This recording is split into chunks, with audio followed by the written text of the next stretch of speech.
ஸ்ரீ கந்த புராணம் 49ஆம் அத்தியாயம் சூரபத்மன் வதம்.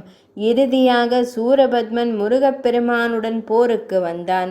4 தினங்கள் உலகமே நடுங்கும்படியான யுத்தம் நிகழ்ந்தது. அப்போது கருணை கடவுளான கந்த பெருமான் விஸ்வரூபம் எடுத்தார், அதாவது பேருருவம் கொண்டார். அவரது பாதங்களில் இந்த உலகம் கிடந்தது. எல்லாமே தனக்குள் அடக்கம் என்பதை அவர் அவனுக்கும் இந்த உலகத்திற்கும் காட்டினார். அந்த காட்சியால் சூரன் ஞானம் பெற்றான். அவனது துர்க்குணங்கள் மறைந்தன. கந்தனை கண்கொட்டாமல் பார்த்து வணங்கினான்.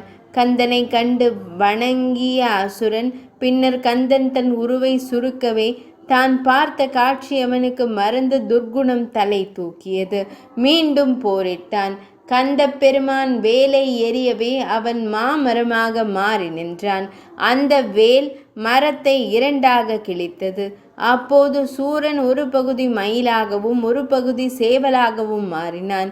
மயிலை அடக்கி அதன் மீது ஏறி உலகமெல்லாம் வலம் வந்த முருகப்பெருமான் சேவலை தன் கொடியில் இடம்பெற செய்துவிட்டார். தன் கணவரின் ஆயுள் முடிந்தது என்பதை தெரிந்து கொண்ட சூரபத்மனின் பட்டத்தரசி பதும கோமளையும் மற்ற 3000 மனைவியரும் இறந்து போனார்கள். சூரபத்மன் முழு ஞானம் பெற்று முருகனுக்கே காலமெல்லாம் சேவகம் செய்தான். 49ஆம் பகுதி இனிதே நிறைவடைந்தது.